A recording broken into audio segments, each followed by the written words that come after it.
Good morning, नमस्कार, राम राम साहब। स्वागत है सभी का।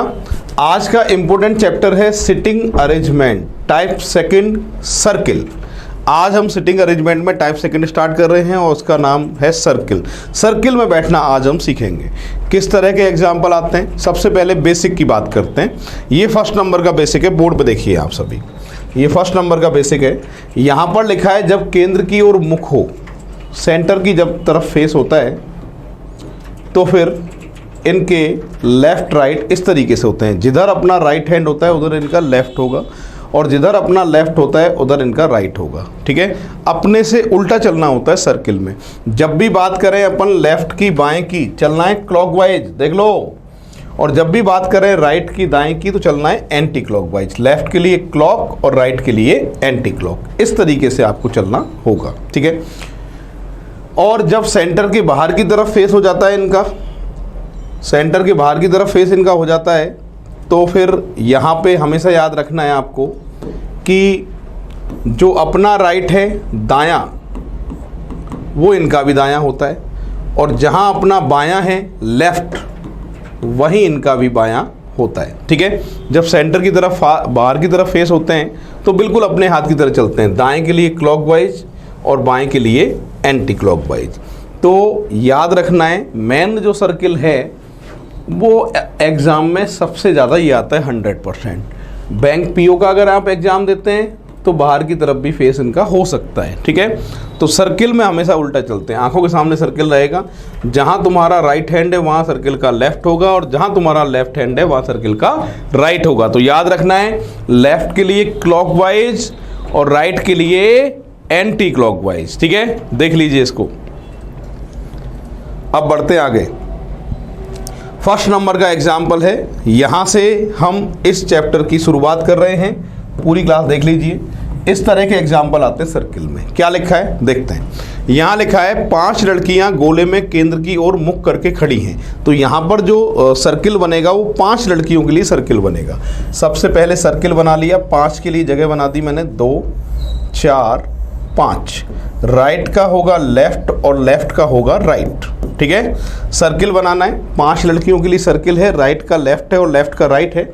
यहाँ लिखा है कि सुमन लता और आशा के बीच में बैठी है। जब भी लिखा रहे बीच में बैठी है, मध्य में बैठी है, पड़ोसी है या पड़ोसी नहीं है, तो ऐसी कंडीशन से कभी भी सर्किल की शुरुआत आपको नहीं करनी है। दोबारा सुन लीजिए, मध्य में बैठी है, बीच में बैठी है, पड़ोसी है या पड़ोसी नहीं है, ऐसी कंडीशन कभी भी आए तो ऐसी कंडीशन से कभी भी आप सर्किल की शुरुआत मत करना।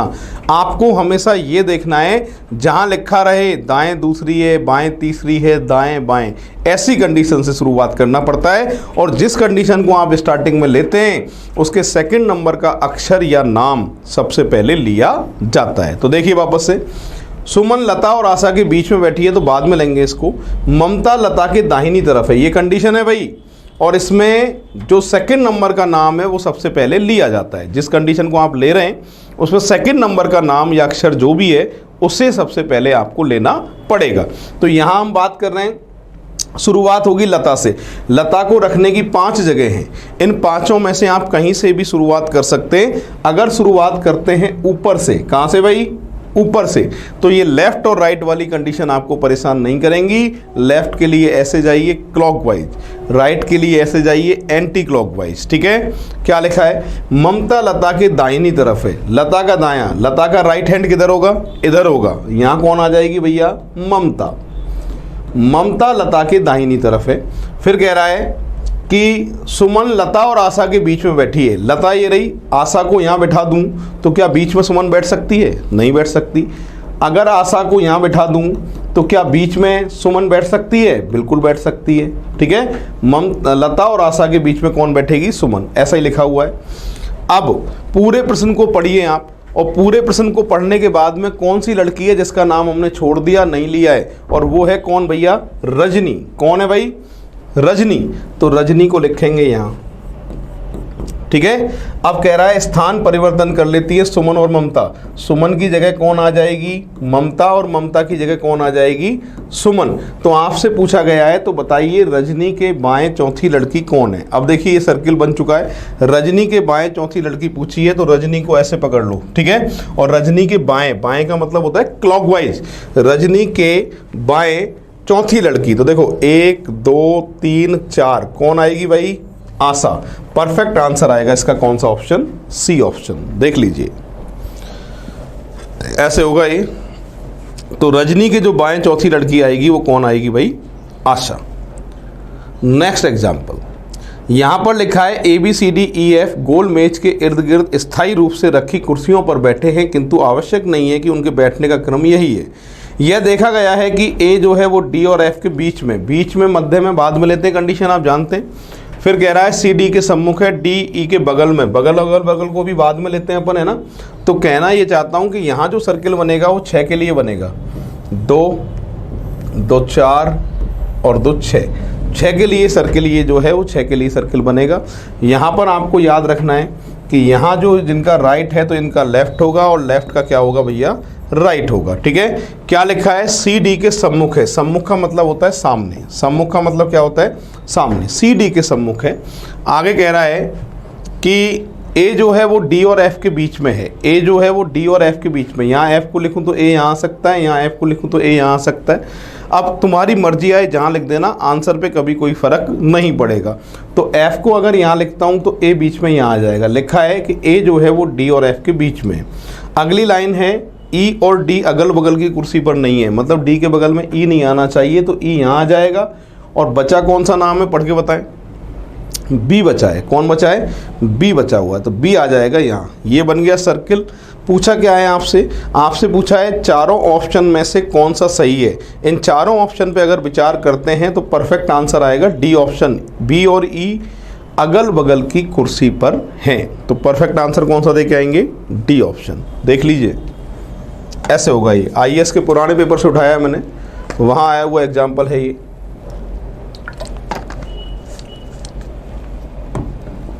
नेक्स्ट एग्जाम्पल, ये 6 मित्र हैं, घेरे में बैठे हैं और ताश खेल रहे हैं। तो सबसे पहले जो सर्किल बनाओगे वो 6 लोगों के लिए सर्किल बनाओगे आप। 2 2 4 और 2 6। राइट का होगा लेफ्ट और लेफ्ट का होगा राइट। यहाँ कह रहा है 6 मित्र ताश खेल रहे हैं, कैनी डैनी के बाईं तरफ है, तो ऊपर लिखना है आपको डैनी। किसको लिखना है? डैनी। कैनी डैनी के बाईं तरफ है, तो यहाँ पर आएगा कौन? कैनी। कैनी डैनी के बाईं तरफ है, लेफ्ट इधर होगा, ठीक है। फिर लिखा है कि आगे बॉबी और जॉनी के बीच में माइकल है। बॉबी और जॉनी के बीच में कौन है? माइकल। बॉबी जॉनी माइकल अभी तक शक्ल दिखाई नहीं दे रही, और जब भी शक्ल दिखाई ना दे ऐसा कोई पॉइंट आता है तो उसको थोड़ी देर को ब्रेक करना होता है, रोकना होता है। जब इनमें से कोई दिखेगा तो इस पॉइंट को हम वापस से उठाएंगे। आगे बढ़ते हैं। आगे कह रहा है कैनी और बॉबी के बीच में रॉजर है। कैनी ये रहा, बॉबी को यहाँ बिठा दूँ तो बीच में कौन आ जाएगा? रॉजर। कौन आ जाएगा? रॉजर आ जाएगा। और आपसे पूछा गया है, क्या पूछा है? तो यहाँ आ जाएगा रॉजर। आपसे एक लाइन छोड़ी थी, बॉबी और जॉनी के बीच में माइकल। बॉबी ये रहा, जॉनी को यहाँ बिठा दें तो बीच में कौन बैठ जाएगा भाई? माइकल। आपसे क्या पूछा है, पढ़िए। आपसे इसमें पूछा गया है, तो बताइए माइकल के दाईं तरफ कौन बैठेगा? माइकल का दायां किधर है? इधर। तो माइकल के दाईं तरफ कौन बैठेगा? बॉबी बैठेगा। तो करेक्ट जो आप आंसर दे के आएंगे वो कौन सा ऑप्शन दे के आएंगे? D option. देख लीजिए ऐसे होगा ये।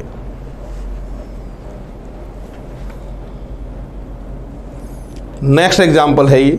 पूरी क्लास पढ़ लीजिए इंग्लिश मीडियम वाले सबसे पहले, फिर हिंदी मीडियम के लिए आ रहा हूँ। देखिए, तो यहाँ पर जो लिखा है वो क्या लिखा है? 4 लड़कियाँ तथा 4 लड़के वर्ग के कोने पर बैठे हैं। तो इस तरीके से ये डायग्राम बनेगा, ठीक है। 2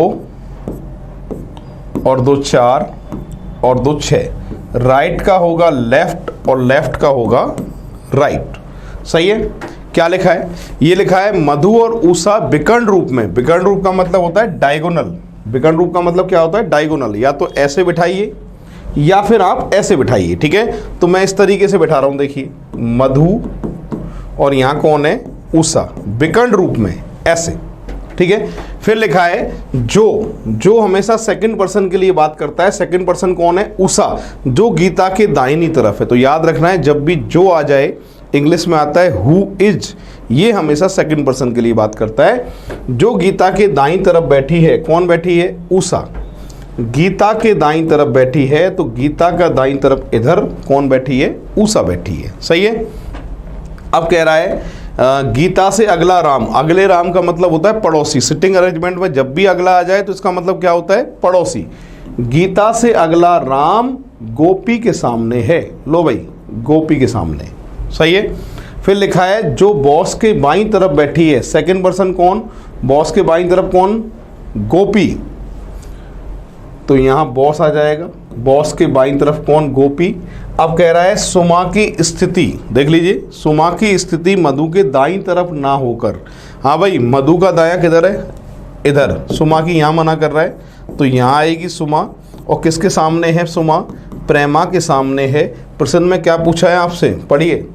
प्रश्न में पूछा गया है, तो बताइए बॉस के सामने कौन बैठा है? बॉस के सामने जो बैठी है वो कौन सी लड़की बैठी है? आप देख के बताइए। बॉस के सामने कौन बैठेगी? गीता बैठेगी। ऑप्शन को देखकर परफेक्ट आंसर क्या देख के आएंगे? A option. ऐसे होगा ये। तो याद रखना है, जब भी ये जो आ जाता है इंग्लिश में आता है हु इज, ये हमेशा कौन से पर्सन के लिए बात करता है? सेकंड पर्सन के लिए बात करता है। ये ध्यान रखेंगे आप सिटिंग अरेंजमेंट में। नेक्स्ट एग्जाम्पल है, पढ़ लीजिए। यहां पर लिखा है 4 छात्र हैं ABCD, ठीक है, 4 छात्र। तो यहां पर 4 के लिए सर्किल ये रहा, 4 कोने हैं। इनका फेस जो है वो सेंटर की तरफ है, केंद्र की ओर मुंह है। आप देखिए, राइट का है लेफ्ट है, और लेफ्ट का क्या है?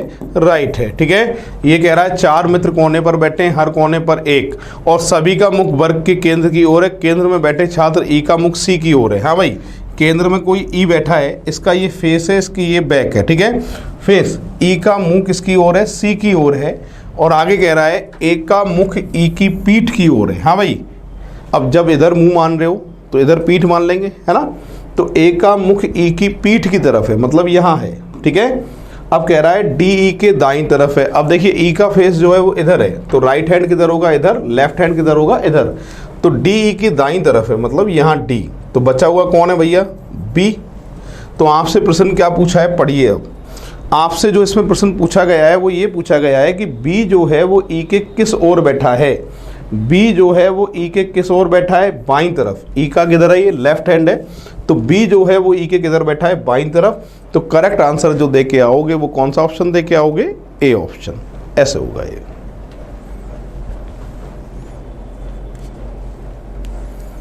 नेक्स्ट 22 से 24, ठीक है, इसको सॉल्व करते हैं। देखिए, एक समिति में 6 सदस्य हैं, जिनमें से 3 पुरुष हैं M1, M2, M3, और 3 महिलाएं हैं F1, F2, F3। और क्या लिखा है? षटकोणीय टेबल। षटकोणीय मतलब 6 भुजा वाली टेबल पर बैठे हैं, ठीक है। सबसे पहले षटकोणीय टेबल ही बनाते हैं हम। 6 भुजा वाली जो टेबल होती है वो हमेशा इस तरीके से बनती है। आप देखिए, यहाँ ऐसे, यहाँ ऐसे, यहाँ ऐसे। राइट का होगा लेफ्ट, और भैया लेफ्ट का क्या होगा? राइट होगा, ठीक है। तो ये बना दिए मैंने। अब क्या कह रहा है? M1, F2 और F3 के बीच में मध्य में बाद में लेंगे। F3 M1, M3 के बीच में बाद में लेंगे। M1 F1 के बाईं ओर है, F1 के बाईं ओर है। सबसे पहले शुरुआत किससे कर रहे हैं अपन? इस कंडीशन से कर रहे हैं, F1। मैंने कहा था जो दाएं या बाएं वाली कंडीशन होती है उसी से शुरुआत करनी होती है। बीच में बैठे, मध्य में बैठे, पड़ोसी हैं या पड़ोसी नहीं है, ऐसी कंडीशन जब भी आती है तो इनको थोड़ी देर को ब्रेक करना होता है।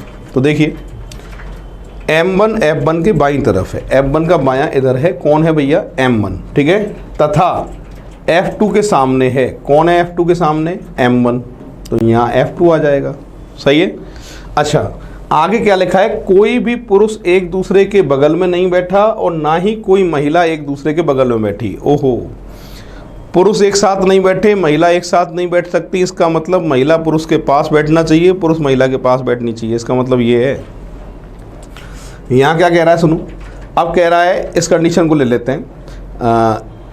F3 M1 और M3 के बीच में, M1 ये रहा, M3 यहाँ भी आ सकता है, यहाँ भी आ सकता है, पर M1 F1 अच्छा ये तो ले लिया। F3 इसको छोड़ देते हैं, इसको ले लेते हैं पहले। M3 F2 और F3 के बीच में, F2 और F3 के बीच में कौन आएगा? M3। तो बच्चा कौन है फिर अब? M2। अब बात पूरी हो जाएगी अगली वाली भी। देखो यहाँ कह रहा है F3 M1 M3 के बीच में, M1 F3 के बीच में F3 पूरा बन चुका है। इससे रिलेटेड सभी के आंसर देंगे। प्रश्न देखिए, सबसे पहला प्रश्न है M2 के सामने कौन बैठा है? आप देख के बताइए। M2 के जो सामने बैठा है वो F3 बैठा है। कौन बैठा है भाई? F3। ये करेक्ट आंसर है। अगला पूछा है कि F2 और F3 के बीच में कौन है? F2 और F3 के बीच में कौन है? F2 और F3 के बीच में M3 है। कौन है भाई? M3। परफेक्ट आंसर इसका क्या दे के आएंगे? A option. नेक्स्ट एग्जाम्पल है M2 के बाईं ओर कौन है? यहाँ इंग्लिश वाला गलत है। M2 के बाईं ओर कौन है, ये पूछा गया है आपसे। M2 के बाईं ओर कौन है? आप देखिए M2 के बाईं तरफ जो बैठा है वो कौन बैठा है? F1 बैठा है। कौन बैठा है भाई? F1 बैठा है। तो करेक्ट आंसर इसका कौन सा ऑप्शन आएगा? सी ऑप्शन आएगा। ठीक है। नेक्स्ट एग्जाम्पल जो है, अच्छा इससे रिलेटेड 3 ही थे। नेक्स्ट एग्जाम्पल ये है, इंग्लिश मीडियम वाले देख लीजिए पहले, फिर हिंदी वालों के लिए आ रहा हूँ।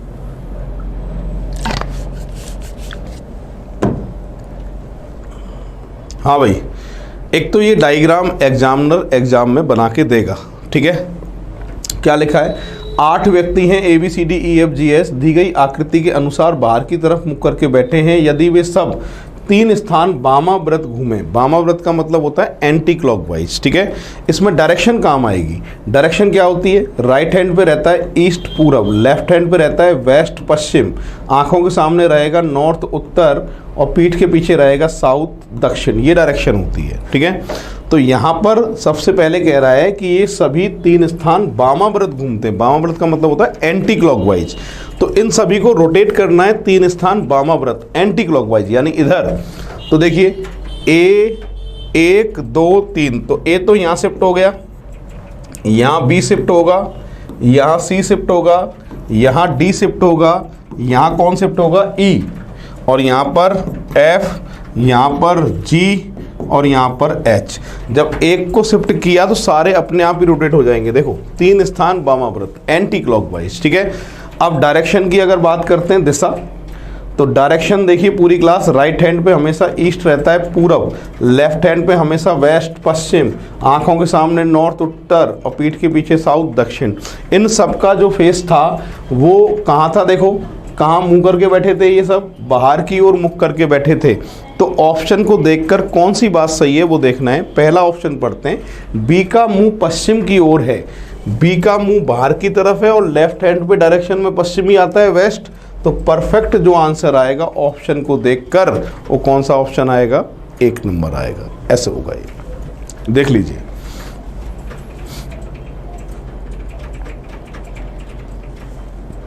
नेक्स्ट 11 और 10 और 11। ठीक है, इसको सॉल्व करेंगे। पूरी क्लास देखिए। यहाँ पर लिखा है 8 लोग हैं। सर्किल जो बनेगा वो कितने के लिए बनेगा भाई? 8 के लिए। 2 2 4 2 6 और 2 8। राइट का होगा लेफ्ट और लेफ्ट का होगा राइट। 8 लोगों के लिए सर्किल बना दिया। क्या लिखा है? ए का मुख F की ओर, G का मुख D की ओर। रुक के लेंगे इसको। H B के दाईं ओर, ये कंडीशन है। B से शुरुआत करेंगे। H B के दाईं ओर तो मतलब इधर। और जो A के पास नहीं है, जो मैंने बताया था इंग्लिश में आता है हु इज, और ये जो कौन से पर्सन के लिए बात करता है? Second person. A के पास कौन नहीं होना चाहिए? B नहीं होना चाहिए। इसका मतलब इसके बगल में A यहाँ नहीं बैठेगा, क्रॉस लगा दिया। C G के बाईं ओर है, बाद में लेंगे। B का मुख E की ओर है। लो भाई, B का मुख किसकी ओर है? E की ओर है। और E C के बाईं ओर है। E जो है वो C के किधर है? बाईं तरफ, लेफ्ट हैंड की तरफ है। तो देखो E C के बाईं तरफ है। ये लाइन पूरी हो गई और ये लाइन भी पूरी हो गई। इसको ले लेते हैं। C G के बाईं ओर है। C जो है वो G के बाईं तरफ है। अब ये लाइन भी पूरी हो गई, ये लाइन बची है, इसको और ले लेते हैं। A का मुख F की ओर और G का मुख D की ओर। G का मुख किसकी ओर है? D की ओर है। और A का मुख F की ओर है। A और F की जगह ये रही, जिसमें से ए यहाँ तो नहीं आ सकता, तो समझदार हो आप, यहाँ लिखोगे और यहाँ कौन आएगा, एफ। ये बनेगा सर्किल। इससे रिलेटेड एग्जाम्पल के आंसर अभी देंगे, ठीक है। देख लीजिए, ये सर्किल है, इससे रिलेटेड एग्जाम्पल ये रहा। ई किसके बीच में बैठता है, देख के बताइए किसके बीच में ई बैठ रहा है, ए और सी के। किसके बीच में बैठ रहा है, ए और सी के। तो परफेक्ट आंसर यहाँ पर तो क्या दे के आएंगे एग्जाम में आप, ए ऑप्शन, ठीक है। अगला पूछा है किसका मुख सी की ओर है, देख के बताइए सी का मुंह किसकी ओर है, एच की तरफ है। किसकी तरफ है भाई, एच की तरफ है। तो इसका जो करेक्ट आंसर आप देख के आएंगे वो बी ऑप्शन देख के आएंगे, ऐसे होगा, देख लीजिए। नेक्स्ट एग्जाम्पल ये है, यहां पर 7 लोग हैं, आयताकार टेबल पर बैठते हैं। देख लो, आयताकार मेज के चारों तरफ बैठे हैं।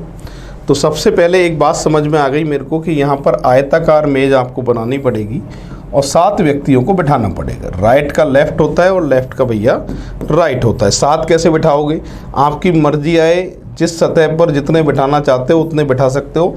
आंसर पे कोई फ़र्क नहीं पड़ेगा क्योंकि ये सर्किल, स्क्वायर, रेक्टेंगल और ये सारे के सारे हेक्सागन घूम फिर के आंसर वही आते हैं जो आने होते हैं। तो मैंने क्या किया, 3 को ऊपर बैठाया, 2 को नीचे, 1 को इधर, 1 को इधर, 7 बैठ गए।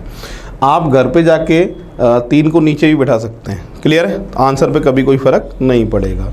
क्या लिखा है, ए के निकट सी नहीं है, मतलब पड़ोसी, बाद में लेंगे। जी और ई के मध्य 2 कुर्सी का अंतर, बाद में लेंगे। कंडीशन ये है भाई, शुरुआत कहाँ से करेंगे अपन, डी से। डी, बी डी के बाईं ओर दूसरे स्थान पर है। बी जो है वो डी का बायां, पहला दूसरा, कौन है, बी। बी डी के बाईं ओर दूसरे स्थान पर है, ठीक है। आगे लिखा है सी और डी के मध्य 2 कुर्सी का अंतर, बाद में लेंगे इसको।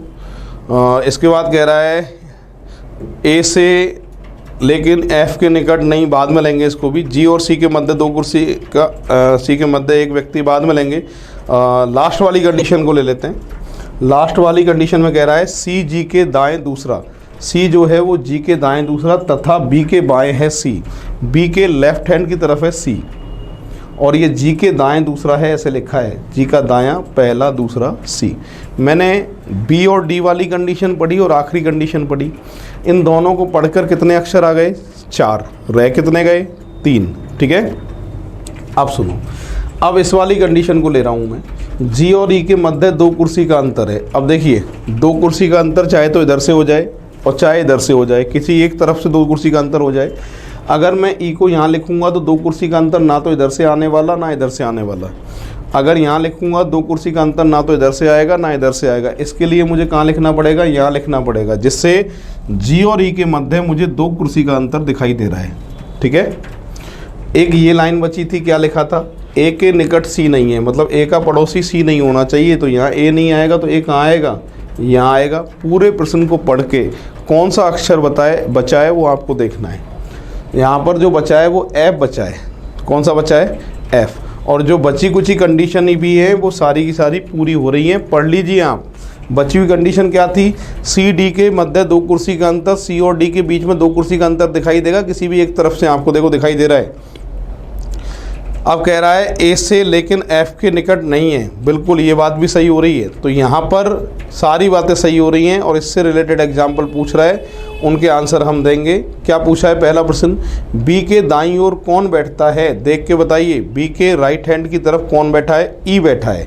राइट हैंड का मतलब एंटी क्लॉकवाइज, ऐसे है ना, ऐसे। कौन बैठा है, ई बैठा है। तो करेक्ट आंसर इसका तो आएगा सी ऑप्शन, ठीक है। क्या लिखा है, एफ किन 2 व्यक्तियों के बीच में बैठा है। एफ जो है वो किसके बीच में बैठा है, जी और सी के। किसके बीच में बैठा है, जी और सी के बीच में बैठा है। तो आंसर जो आएगा वो आएगा डी ऑप्शन। बी और डी के मध्य में कौन बैठा है, बी और डी के मध्य में कौन बैठा है, देखिए बी और डी के मध्य में बैठा है ई। कौन बैठा है, ई बैठा है। इसका आंसर आएगा सी ऑप्शन। ऐसे पूरी क्लास नोट कर लीजिएगा, फिर आगे बढ़ेंगे। अब कुछ अलग से एग्जाम्पल हैं आपके लिए जिनको हम सॉल्व करते हैं। देखिए, यहाँ पर सबसे पहले जो सर्किल है वो कितने लोगों के लिए है, 8 लोगों के लिए। 2, 4, ये थोड़ा सा हाई लेवल आ गया, 6 और 2, 8, ठीक है। राइट का लेफ्ट है और लेफ्ट का राइट है।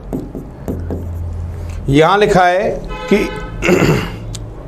एफ ये कंडीशन है, यहीं से शुरू कर रहे हैं। एफ बी के दाएं तीसरा, बी को ऊपर, बी का दायां, पहला दूसरा तीसरा, कौन है भाई? एफ। जो एच के दाएं तीसरा है, जो सेकंड पर्सन के लिए बात हो रही है बी की, जो एच के दाएं तीसरा है बी, पहला दूसरा तीसरा, पहला दूसरा तीसरा, एच के दाएं तीसरा, सही है भाई। तो पहला पॉइंट पढ़ा, 3 अक्षर आ चुके हैं, देख लो। अगला कह रहा है कि ए एच के बाएं तीसरा, ए एच के बाएं तीसरा, एच का बायां पहला दूसरा और तीसरा, कौन है भाई? ए, है ना। फिर कह रहा है सी ए के बाएं चौथा, ए का बायां, ऐसे क्लॉकवाइज, पहला दूसरा तीसरा चौथा, कौन है भाई? सी। फिर कह रहा है ई डी के दाएं तीसरा, ई डी अभी तक दिखाई दे रहे हैं क्या? नहीं दिखाई दे रहे, ब्रेक कर लेते हैं इसको। जो ए का पड़ोसी नहीं है, ए का पड़ोसी कौन नहीं है भाई? डी। कौन नहीं है ए का पड़ोसी? डी। तो डी यहाँ नहीं आ सकता, डी यहाँ नहीं आ सकता, ध्यान रखना है ना। तो ई डी के दाएं तीसरा, डी की जगह कितनी बची है? 2, रख के देख लीजिए। ई डी के दाएं तीसरा, अगर डी को यहाँ रखते हैं तो दाएं के लिए चलना पड़ता है ऐसे एंटी क्लॉकवाइज। तो पहला दूसरा तीसरा, कौन? ई। अब बचा कौन है? देखो, ए से लेके एच तक में जी बचा हुआ है, कौन बचा हुआ है? जी, वो आ जाएगा यहाँ। ये सर्किल बन गया। इससे रिलेटेड 5 एग्जाम्पल होंगे जिनके आंसर आपको देने हैं। मेन तो सर्किल है, अगर सर्किल बनाना आ गया तो एग्जाम्पल के आंसर बड़े आराम से आते हैं। पहला, निम्नलिखित में किस जोड़े में दूसरा व्यक्ति पहले के तुरंत दाएं, एस सी, पहला व्यक्ति दूसरे के तुरंत दाएं, हाँ भाई। तो क्या लिखा है यहाँ पर? अगला जो एग्जाम्पल है, निम्नलिखित में किस जोड़े में दूसरा व्यक्ति पहले व्यक्ति के तुरंत दाएं, मतलब सी जो है वो एच के तुरंत दाएं है क्या, वो चेक करना है। सी जो है वो एच के तुरंत दाएं है क्या? बिल्कुल है। देखो भाई, किस जोड़े में दूसरा व्यक्ति पहले के तुरंत दाएं, दूसरा व्यक्ति कौन है? सी, पहला मतलब एच, सी एच के तुरंत दाएं आ रहा है क्या? चेक करो, सी एच के तुरंत दाएं आ रहा है क्या? तो सी जो है वो एच के तुरंत दाएं आ रहा है, तो पहला पॉइंट इसका सही है। तो परफेक्ट आंसर आएगा ए ऑप्शन। नेक्स्ट प्रश्न क्या है? डी के दाएं दूसरा कौन है? आप चेक करिए, डी के दाएं दूसरा कौन है? डी का दाएं दूसरा, पहला दूसरा, कौन है भाई? सी। तो यहाँ पर आंसर आएगा सी, और जो कि ऑप्शन में नहीं है इसलिए आंसर आएगा नन ऑफ दी, जिनमें से कोई नहीं। जी के बाएं तीसरा कौन है? जी के बाएं तीसरा कौन है? जी का बायां, पहला दूसरा तीसरा, कौन है भाई? सी। यहाँ पे आंसर सी आएगा, जो कि ये रहा, ठीक है। नेक्स्ट एग्जाम्पल क्या दे रखा है? अगला पूछा है कि सी के बाएं चौथा कौन है? सी के बाएं चौथा कौन है? सी का बायां इधर, पहला दूसरा तीसरा चौथा, कौन आएगा भाई? ए आएगा, यानी ये। आपसे पूछ रहा है डी के संदर्भ में बी का स्थान कौन सा है? डी को देखते हुए बी का स्थान, डी को देखते हुए बी का स्थान बाएं से चौथा, दाएं से भी चौथा, है ना। बाएं से चौथा और दाएं से चौथा, दाएं से चौथा 1 में लिखा है, बाएं से चौथा 2 में लिखा है, ये दोनों ही बात सही है। तो परफेक्ट जो आंसर आएगा 1, 2 आएगा, वो किस ऑप्शन पे आ रहा है? सी पे आ रहा है। ऐसे होगा, देख लीजिए।